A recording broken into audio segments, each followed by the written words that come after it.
procurador Deltan Dallagnol, que coordenou a Operação Lava Jato em Curitiba, anunciou em vídeo que está deixando a força-tarefa. Dallagnol explicou que sua filha pequena está com problemas de saúde e ele pretende se dedicar a ela e a seu tratamento. O procurador afirmou ainda que a Lava Jato vai continuar atuando e ele, embora vá priorizar a família neste momento, seguirá lutando por um país mais justo. Assista. Em 6 anos de Lava Jato, eu compartilhei com vocês muitos desafios que nós superamos juntos, com coragem, trabalho, dedicação, perseverança e fé. Nós sonhamos juntos o sonho de um país menos corrupto e o seu apoio foi fundamental para os importantes resultados alcançados. Eu serei eternamente grato a vocês por isso. Eu estou agora saindo da Lava Jato e eu quero contar para você a razão disso. Há algumas poucas semanas, eu e a minha esposa identificamos alguns sinais que nos preocuparam em nossa bebezinha, uma filhinha pequena, linda, de 1 ano e 10 meses de idade. Nós identificamos que ela passou a ter uma série de sinais de regressão no seu desenvolvimento. Por exemplo, ela parou de falar algumas palavras que ela já falava, ela deixou de olhar para a gente quando é chamada e passou a parar de olhar nos nossos rostos e nos nossos olhos. Se você tem bebês na sua família, fique atento a esses tipos de sinais, porque essa atenção, a identificação disso pode mudar uma vida. No nosso caso, os médicos já levantaram algumas suspeitas e a nossa filhinha está passando por uma série de exames e acompanhamentos para um diagnóstico que ainda vai demorar 9 semanas. Contudo, nós recebemos a recomendação de uma série de especialistas de implementar imediatamente uma série de terapias e de tratamentos que vão exigir uma dedicação muito intensa nossa como pais, e isso não pode esperar. Nessa idade, o cérebro ainda é muito versátil e uma intervenção precoce em problemas de desenvolvimento pode fazer toda a diferença no presente e no futuro do desenvolvimento da nossa filhinha. Depois de anos de dedicação intensa à Lava Jato, eu acredito que agora é hora de eu me dedicar, de modo especial, para a minha família. Eu vou continuar trabalhando como procurador da República, mas aquelas horas extras que eu investi em noites, finais de semana e feriados, eu vou precisar agora focar na minha família. Essa é uma decisão difícil, mas eu estou muito seguro de que é a decisão certa e a decisão que eu quero tomar como pai. Se você apoia a Lava Jato, continue a apoiar. A operação vai continuar fazendo o seu trabalho, vai continuar firme, mas decisões que estão sendo tomadas e serão tomadas em Brasília afetarão os seus trabalhos. A Força Tarefa tem muito para fazer e ela precisa do seu suporte. Nessa decisão que eu tomei, eu tive o apoio dos meus colegas e quem vai me substituir será Alessandro de Oliveira, um procurador competente e colaborador da Lava Jato. Ele vai passar a integrar uma equipe de 14 procuradores da República que sempre tomaram e continuarão tomando decisões conjuntamente e de 30 servidores públicos que atuam aqui na Lava Jato em Curitiba. Foi uma imensa honra para mim fazer parte desse time maravilhoso que serviu tanto à sociedade em amor. Agora, isso que eu estou fazendo, meus amigos, não é uma despedida. Eu não vou desistir, não vou deixar de sonhar com um país menos corrupto, com um país mais justo, com um país melhor. Eu vou priorizar a minha família nesse momento, mas eu seguirei lutando contra a corrupção como procurador e como cidadão. E é isso que o Brasil precisa que você faça, que você siga lutando como profissional e como cidadão.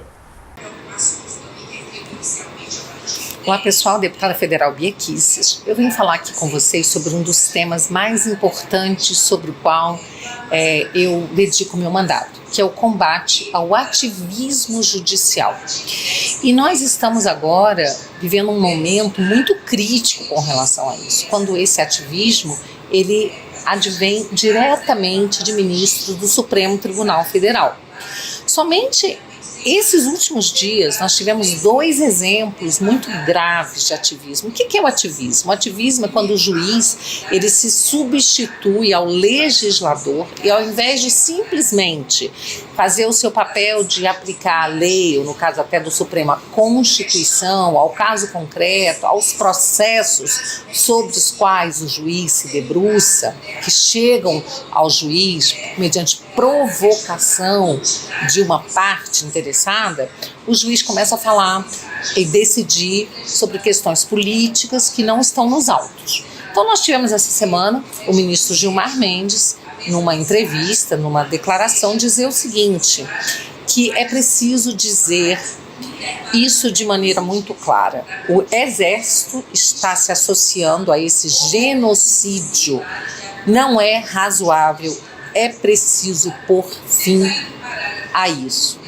Então, a gente fica pensando assim, de que genocídio, em primeiro lugar, o ministro está falando, né? Porque nós vivemos, nos últimos governos, um genocídio, aí sim, verdadeiro, de jovens, né, de negros, de pessoas pobres, que têm sido assassinadas, e não só negros e pobres, mas toda a sociedade, porque realmente nessas camadas mais pobres da sociedade aumenta a violência, né? Mas pessoas de todas as camadas sociais, de todos os níveis intelectuais, de todas as profissões, têm sido vítimas, sim, de assassinatos, 60 mil pessoas por ano, sem que o Estado tenha sido capaz de proteger essas pessoas. Aí a gente pode falar de genocídio, mas no governo atual, que genocídio é esse? Quem é que está cometendo genocídio junto com o Exército, segundo o ministro Gilmar Mendes? Então, esse é o tipo da declaração que nos deixa realmente muito preocupados, e o ministro da Defesa já respondeu, dizendo que as Forças Armadas, o Exército, têm se dedicado durante o coronavírus ao combate ao coronavírus, né? Então não há genocídio algum. O que há é agora uma modinha, né, de ficar falando do presidente da República com total desrespeito à autoridade máxima da República e chamando o presidente de genocida, o que é um crime, né? Porque genocídio é um crime contra a humanidade, e aí, no caso, estão atribuindo um crime. Então já existe aí, no mínimo, uma calúnia, além de uma atividade política do ministro, que é muito preocupante. E aí, em seguida, a gente vê o ministro Barroso também falando, né? Falando da preocupação dele, tanto com a saúde, como com as redes estando disseminando ódio. Ele está muito preocupado com o ódio e a desinformação disseminada nas redes sociais. Isso eu coloco como presidente do TSE, tendo que tomar uma atitude para evitar que aconteça o que aconteceu no Brexit. O que aconteceu no Brexit? No Brexit, o povo inglês decidiu 2 vezes pela retirada, pela saída da Inglaterra, da Grã-Bretanha, né, da União Europeia. Então isso foi a vontade do povo. Mas como o ministro Barroso, pelo visto, ele é a favor da União Europeia, ele é contra a saída da Grã-Bretanha, então ele diz que isso foi fruto de desinformação. Assim como, segundo o ministro, as eleições americanas, a eleição do Trump também foi fruto de desinformação, não fruto da vontade de um povo que era majoritariamente conservador, né? Que se vê representado pelo Trump, pelas suas ideias, ao contrário, né, das ideias pregadas pelo Partido Democrata, né? E também as eleições na Índia, segundo o ministro Barroso, também fruto de desinformação. Agora, o presidente da Polônia foi reeleito, um conservador. Pode ser que o ministro Barroso também ache que foi fruto de desinformação. Desinformação essa que precisa ser combatida. Como é que ele está combatendo isso, gente? Combatendo, chamando as plataformas, dizendo que elas têm que retirar, né? Elas têm que cuidar para que não haja fake news. E o ministro tem que retirar das plataformas aquelas informações que, segundo ele, desinforma. Aí o ministro, né, ele diz o seguinte, que ele conta, olha que bonito, gente, vocês têm certeza que vocês vão ficar emocionados. Contamos com a imprensa profissional que sabe separar fato de opinião, a gente tem visto isso, que se move por preceitos éticos, a gente também tem visto isso, e que possa fazer o filtro dessas bobagens que circulam nas redes ao lado dos checadores de fato. Aí eu trouxe, né, essa informação de que foi uma pesquisa feita pelo Instituto Global and Edelman Trust Barometer, tá? É um estudo feito por eles em 2018, disse o seguinte, que a imprensa, tá? A imprensa, ela é a instituição menos confiável globalmente.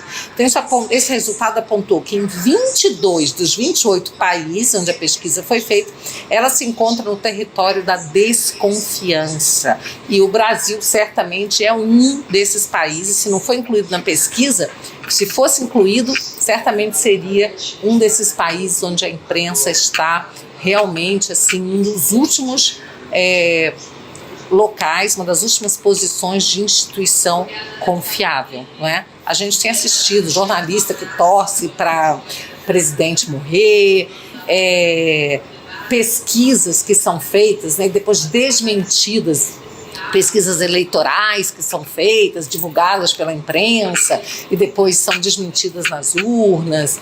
A gente tem visto aí que na questão até do coronavírus, a imprensa se valendo de dados científicos que mudam toda semana, né?